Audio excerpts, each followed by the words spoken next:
तो इस वीडियो में हम लोग मॉलिक्यूलर मास के बारे में पढ़ेंगे एंड ग्राम मॉलिक्यूलर मास के बारे में पढ़ेंगे।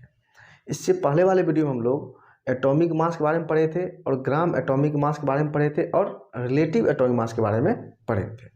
तो चलिए इसमें पढ़ते हैं हम लोग मॉलिक्यूलर मास। मॉलिक्यूलर मास क्या है कि molecular mass of one molecules, mass एक मॉलिक्यूल का मास, उसी को बोलते हैं हम लोग मास ऑफ वन मॉलिक्यूल। क्या बोलते हैं? मॉलिक्यूलर मास बोलते हैं। जैसे मान लो मॉलिक्यूल है H2 मॉलिक्यूल्स है, इसका मास क्या होगा? 2 होगा AMU में। 2 AMU के क्या हाइड्रोजन का 1 होता है और हाइड्रोजन 2 है तो 2 आता है मास नंबर। और मास नंबर में भी AMU लगा देंगे आ जाएगा इसका। मान लो H2 का O3 का कितना होता है? 16 × 3 48 AMU आएगा। और वाटर में कितना होता है? 16 + 2 18 AMU आएगा। और उसी तरह H2SO4 सल्फ्यूरिक एसिड का 2, इसका आएगा 2 प्लस इसका 32 और 16 × 4 64, तो ये आ जाएगा 98 आ जाएगा। इसको करेंगे आप तो 4 2 6 2 8 इस तरह से। ये तो हो गया मॉलिक्यूलर मास। ये मॉलिक्यूल्स था, इसका मॉलिक्यूलर मास AMU के टर्म में आया। कोई दिक्कत? अब इसमें बोल रहा है कि ग्राम मॉलिक्यूलर मास क्या होता है। जिस तरीका से हम लोग ग्राम एटॉमिक मास पढ़े थे उसी तरीका से, जिस तरह से एटॉमिक मास पढ़े थे AMU में, उसी तरह से मॉलिक्यूलर मास पढ़ रहे AMU के टर्म में। ग्राम एटॉमिक मास जिस तरह से पढ़े थे कि 1 मोल एटम का मास इन ग्राम में, उसी तरीका से मॉलिक्यूलर मास का क्या बोल रहा है? Mass of 1 mole molecules. 1 mole molecules का मास, 1 मोल मॉलिक्यूल्स का मास निकालना है, ठीक ना। तो चलिए इसमें ध्यान देते हैं। मॉलिक्यूल्स क्या? H2, तो H2 का क्या होगा? अगर एटॉमिक मॉलिक्यूलर मास पूछ रहा है AMU में तो क्या आएगा? 2 AMU। क्या आएगा? 2 AMU आएगा। अगर मुझे ग्राम मॉलिक्यूलर मास पूछेगा तो इसमें ग्राम लगा देंगे, क्या आ जाएगा? 2 ग्राम। इसी में ग्राम लगा देंगे तो समझ में आ जाएगा 2 ग्राम। कोई दिक्कत? चलिए इसको यहाँ से पहले एक बार करके देखते हैं एग्जाम्पल से, फिर समझ में आएगा और अच्छे से। जैसे कि मान लो ये मॉलिक्यूलर मास दिया हुआ है, इन ग्राम में पूछ रहा है। तो सबसे पहले तो इसका AMU में लिखेंगे रिलेटिव एटॉमिक, पहले तो रिलेटिव एटॉमिक मास क्या होगा? 2, और AMU में लगा देंगे तो एटॉमिक मास। और AMU को हम लोग ग्राम में लिखते हैं तो कैसे लिखते हैं? इंटू 1.66 इंटू 10⁻⁻24 ग्राम लिखते हैं, यही लिखते हैं। और इसी में ग्राम मॉलिक्यूलर मास पूछ रहा है तो इसका मतलब कि ग्राम मॉलिक्यूलर मास किसका होता है? 1 मोल का होता है। तो क्या लिखेंगे? 2 × 1.66 इंटू 10⁻⁻24 ग्राम। और इसमें किससे मल्टीप्लाई करेंगे? 1 मोल। और 1 मोल बराबर क्या होता है? Avogadro number. और एवोगाड्रो नंबर बराबर क्या होता है? 6.022 इंटू 10⁻23 आता है। देखो तो ये अगर दोनों मल्टीप्लाई होगा ना तो ये 1 आ जाएगा, इसका वैल्यू क्या आ जाएगा? 1 ग्राम। तो यहाँ से क्या आ गया? 2 ग्राम। कोई दिक्कत? यहाँ से कितना आया है? 2 ग्राम। अगर हम लोग ग्राम मॉलिक्यूलर मास निकालें तो मतलब मास नंबर सेम है, मास नंबर वही रहेगा, मास नंबर रहेगा और उसमें ग्राम लग जाएगा। कोई दिक्कत? तो उसी तरीका से अभी यहाँ पे देखते हैं। ऐसे मॉलिक्यूल दिया H2, अगर मॉलिक्यूलर मास AMU में पूछ रहा तो मास नंबर वही है और AMU लगा दिए हैं। और ग्राम मॉलिक्यूलर मास पूछ रहा है और ग्राम में पूछ रहा है तो क्या लगा दिए? ग्राम मॉलिक्यूलर मास में ग्राम लगा दिए। मॉलिक्यूलर मास तो सॉरी मास नंबर तो वही है और इसमें ग्राम लगा दिए हैं। उसी तरह इसमें भी 48 आएगा, ऊपर वाला ही है, और यहाँ पर आ जाएगा 48 ग्राम आ जाएगा। इसमें भी क्या आएगा? 18 AMU और यहाँ पे 18 ग्राम लग जाएगा। यहाँ पे भी 98 AMU और यहाँ पे भी आ जाएगा 98 ग्राम। 98 ग्राम, ये आपका आ गया आंसर इसका। आप इसको समझ गए होंगे इसी के माध्यम से भी। अब इसमें क्या पूछ रहा है कि जो find number of gram atom, क्या पूछ रहा है? Number of gram atom in, ये क्वेश्चन दिया हुआ तो बोला 10 kg ऑफ कैल्शियम, इसमें बोला नंबर ऑफ ग्राम एटम। जब नंबर ऑफ ग्राम एटम की बात करता है एक तरह से मोल के तरह ही हम लोग यूज करते हैं इसको। जब लिखा रहे नंबर ऑफ ग्राम एटम तो डेट मीन्स मान लेना है कि मोल पूछ रहा है, मोल निकालना है, डेट मीन्स कहने का मतलब क्या है। अब मान लो 10 kg लिखा हुआ कैल्शियम, तो 1 मोल का मास क्या होता है? 48 ग्राम वाला। तो हम इसको 10 kg क्या करेंगे? ग्राम में कन्वर्ट करेंगे। तो पहले क्या करेंगे, 10 kg को क्या करेंगे, ग्राम में कन्वर्ट करने के लिए क्या करेंगे, 1000 से मल्टीप्लाई करेंगे तो ये ग्राम में आ जाएगा, और यहाँ से 40 से, तो किसका तो मोलर मास होता है 40 ग्राम, इससे डिवाइड कर देंगे। देखो तो ये कट गया, और यहाँ से क्या आ गया, ये जीरो कट गया, और 25 इसका मोल आ जाएगा, या इसका नंबर ऑफ ग्राम एटम इतना ग्राम आ जाएगा, इतना ग्राम एटम क्या आ जाएगा, 4 से कट जाएगा, 4 दूनी 8, 2 4 5, ठीक है। अब उसी तरह से पूछ रहा है यहाँ पे कि जो 1000 एटम ऑफ कार्बन दिया, बोला कि 1000 एटम कार्बन का दिया हुआ, इसका बताओ नंबर ऑफ ग्राम एटम। तो नंबर ऑफ ग्राम एटम बराबर क्या होगा, number of gram atom, that means वही एन के तरह मोल की तरह निकालते हैं, क्या बोले मोल की तरह। तो क्या एटम दिया हुआ है तो क्या करेंगे, एवोगाड्रो नंबर से डिवाइड कर देंगे, मान लो 1000 अपॉन Na, यही हो जाएगा ग्राम एटम, इतना ग्राम एटम होगा। नंबर ऑफ ग्राम एटम मतलब 1000 बाय Na ग्राम एटम होगा, इसमें इतना ग्राम एटम आएगा। इसको लिख भी दिए यहाँ पे, नोट कर दिए हैं, ताकि कभी भूले तो आप लोग इसको ध्यान में रखना। 1 मोल जैसे 1 ग्राम एटम के बराबर हो जाता है इक्विवेलेंट, उसी तरह 1 मोल 1 ग्राम मॉलिक्यूल्स के इक्विवेलेंट भी हम लोग यूज कर सकते हैं इसको भी, ठीक ना। तो आप लोग इसको नोट कीजिए, फिर क्वेश्चन करवाते हैं। तो चलो, तो हम लोग इसमें फिर से एक बार रिलेटिव एटॉमिक मास को और देख लेते हैं, और एटॉमिक मास को और ग्राम एटॉमिक मास को। जैसे मान लो एक वाटर मॉलिक्यूल दिया हुआ है, क्या दिया हुआ, वाटर मॉलिक्यूल। अच्छा, एटॉमिक मास क्या होता है, AMU 1 MU।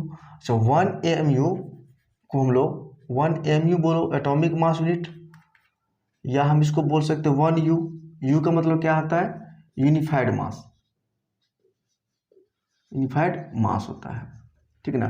तो हम बोले या 1 AMU बोलो, चाहे 1 U बोलो। अच्छा, 1 AMU बराबर कितना ग्राम में होता है, 1.66 इंटू 10 की पावर -24 ग्राम में होता है, इसको भी ध्यान रखना है। चलिए एग्जाम्पल से समझते हैं। जैसे वाटर है, वाटर एक मॉलिक्यूल्स है H2O, तो इसका मास क्या होता है 16 + 2 18 अगर AMU बोलेंगे तो इसका एटॉमिक मास, या उसको 18U बोल सकते यूनिफाइड।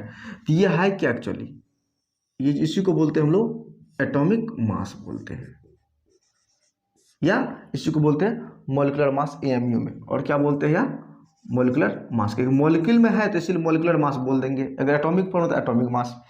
ये क्या है, mass of 1 molecules, mass of 1 H2O molecules का मास दिया हुआ है।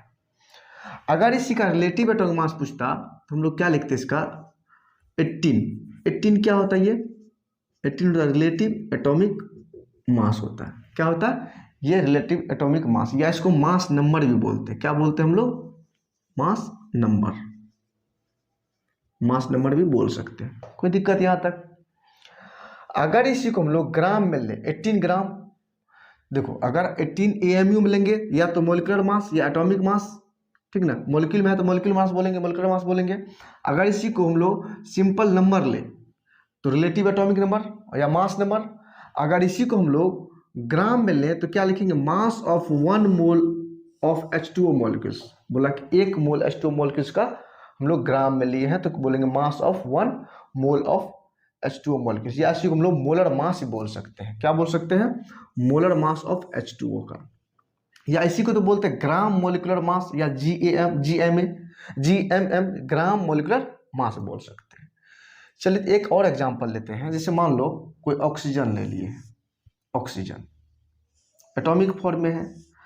अगर ऑक्सीजन का सिंपल 18 बोले तो ये क्या है, अगर 18 बोले तो ये है आपका रिलेटिव एटॉमिक मास। 18 बराबर क्या है, रिलेटिव एटॉमिक मास, या हम बोल सकते इसको मास नंबर बोल सकते हैं, मास नंबर एक तरह का नंबर है ये,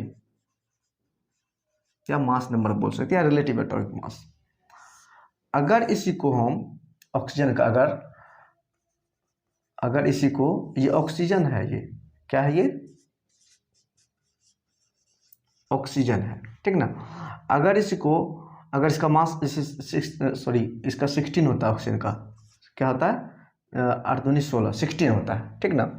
अगर इसका 16 ले AMU, ये क्या है एटॉमिक मास, या 16 बोले या 16 यू बोले या जनरली 16 AMU बोला जाता है, ठीक ना।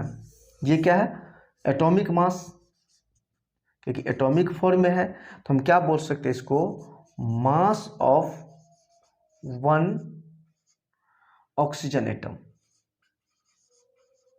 एक ऑक्सीजन एटम का मास को बोलेंगे हम लोग एटॉमिक मास।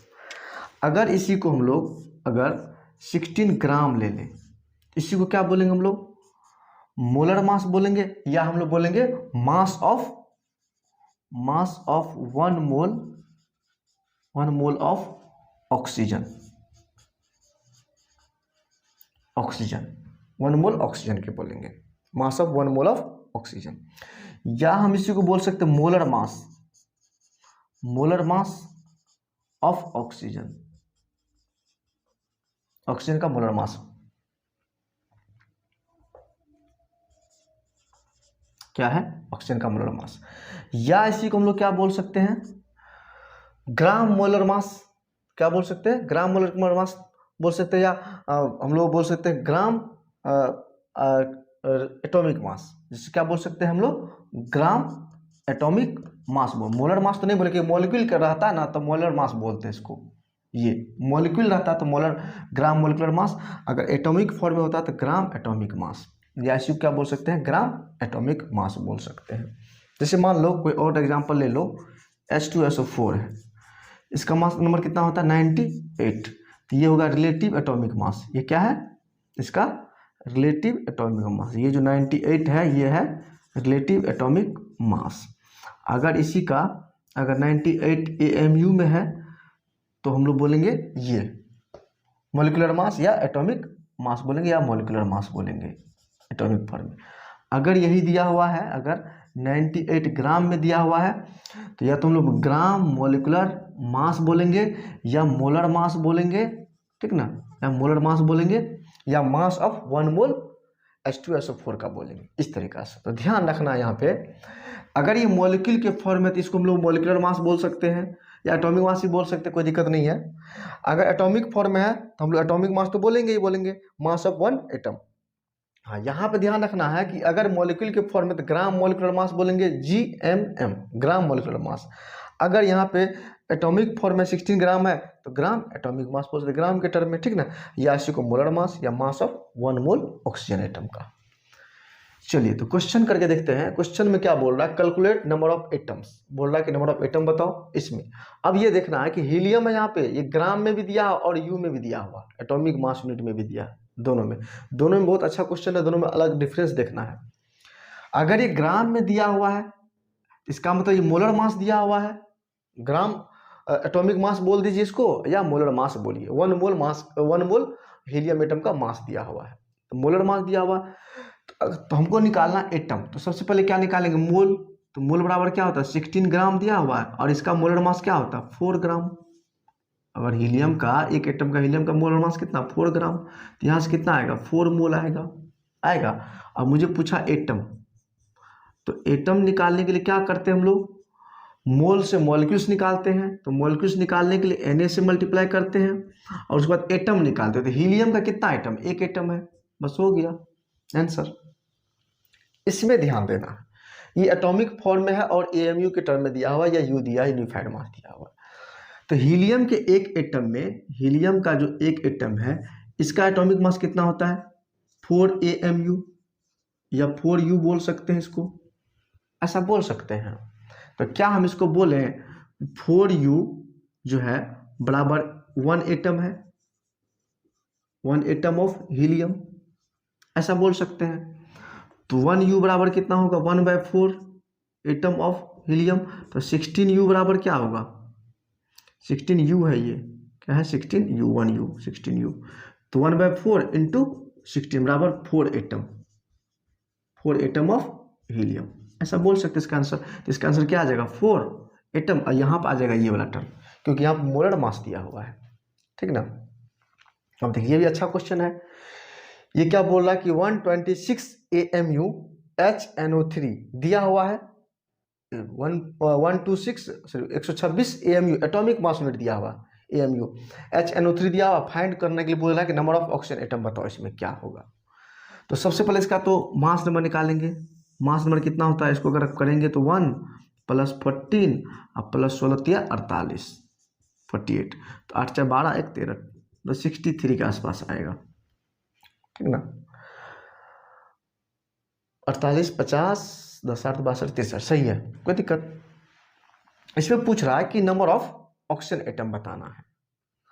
तो अब ये देखना है कि अगर इसका मास जो है 63 U दिया हुआ है, इसका एटॉमिक मास क्या आएगा 60 U में आएगा। अगर हम इसका एटॉमिक मास में U में बोले यूनिफाइड 16 U दिया हुआ है, तब ये दिया हुआ है कि 1 मोलिक्यूल्स ऑफ HNO3। इसका कहने का मतलब क्या है कि एक मॉलिक्यूल HNO3 में मास कितना दिया हुआ 63 U दिया हुआ यूनिफाइड मास के टर्म में। तो अगर 126 एटॉमिक मास यूनिट दिया हुआ है तो मॉलिक्यूल्स कितना होगा 2 आएगा, क्योंकि इसे 2 से डिवाइड करेंगे, देखो करेंगे तो क्या आएगा 1/2, ऐसे करके देख लो यहाँ से, वैसे आसान है।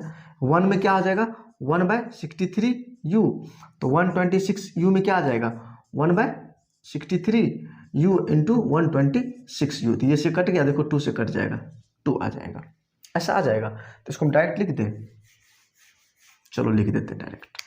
तो 126 U में क्या आ जाएगा 2 molecules ऑफ HNO3 आ जाएगा।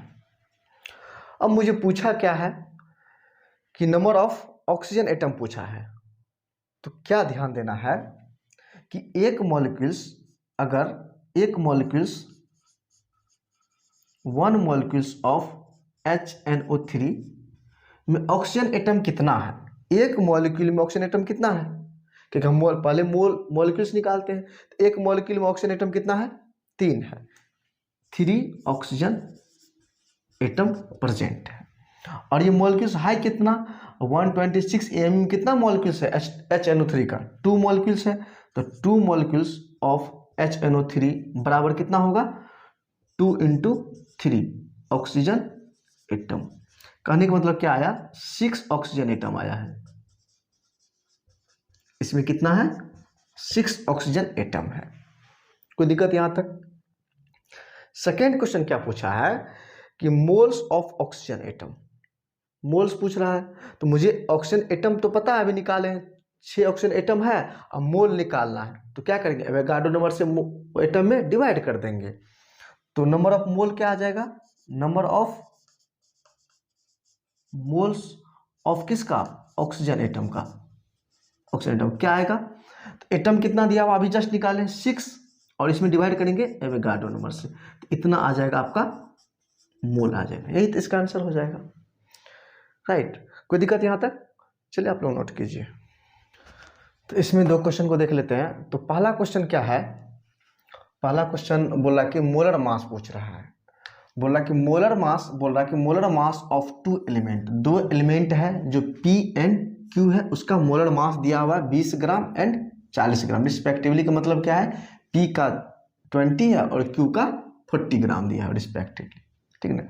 बोल रहा है कि यदि if x gram of P, बोला x ग्राम जो P है वो कंटेन कर रहा है y एटम, कितना एटम कंटेन कर रहा है y एटम, तो बोल रहा है find number of atom in 2x gram, number of atoms in 2x gram of Q के 2x ग्राम में बोल रहा है कि जो P जो है P के बोल रहा है कि x ग्राम में y एटम प्रेजेंट है, तो बोल रहा है कि Q के 2x ग्राम में कितना एटम प्रेजेंट होगा, ये पूछ रहा है। ऑप्शन दिया हुआ x atom y atom x by y atom और x y एटम, चलिए निकालते हैं। तो सबसे पहले P के लिए निकालते हैं। P का मास दिया हुआ कितना, if x gram of P और मोलर मास दिया हुआ 20, ये दिया हुआ, इसका मोल निकल गया, क्या निकल गया, सबसे पहले मोल निकालेंगे, मोल निकल गया यहाँ से, क्या मोल निकल गया x/20, कोई दिक्कत। और ये बोल रहा है कि जो P जो है ना x/20 मोल में, इतना मोल में जो है ना y एटम प्रेजेंट है, y एटम प्रेजेंट, इसमें कितना है y एटम प्रेजेंट इतना मोल में, इसको निकालेंगे आगे, ठीक ना। अच्छा Q के को निकाल के देखते हैं, तो एटम निकालें क्या करें, एवोगाड्रो नंबर से मल्टीप्लाई करेंगे, जितना नंबर वही बात है, ठीक ना। हम तो मोल के टर्म में रहने देते कि दोनों में एटम में पूछ रहा है कि दोनों में एवोगाड्रो नंबर आएगा, तो कोई दिक्कत नहीं है। तो इसका मोल निकालते हैं, क्यू का, तो क्यू में कितना मास दिया हुआ 2x, बोल रहा है कि 2x दिया हुआ है और इसका मोलर मास दिया हुआ 40, इतना मोल दिया हुआ है। अच्छा, इसको अगर डिवाइड करें तो क्या आएगा, x/20 आ रहा है, x/20 आ रहा है ना, कोई दिक्कत?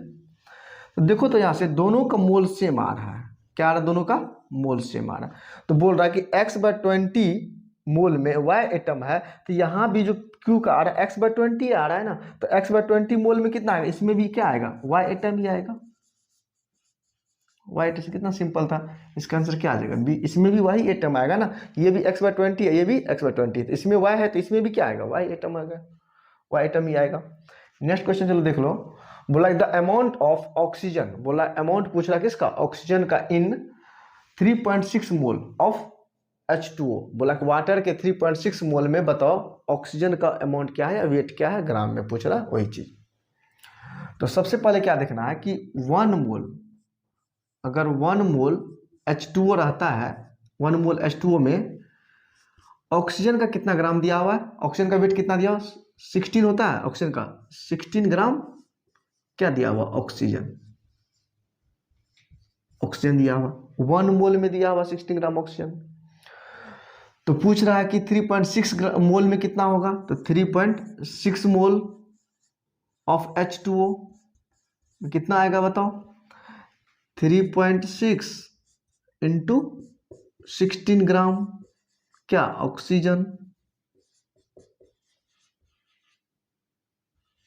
आंसर यही तो आएगा ऑक्सीजन।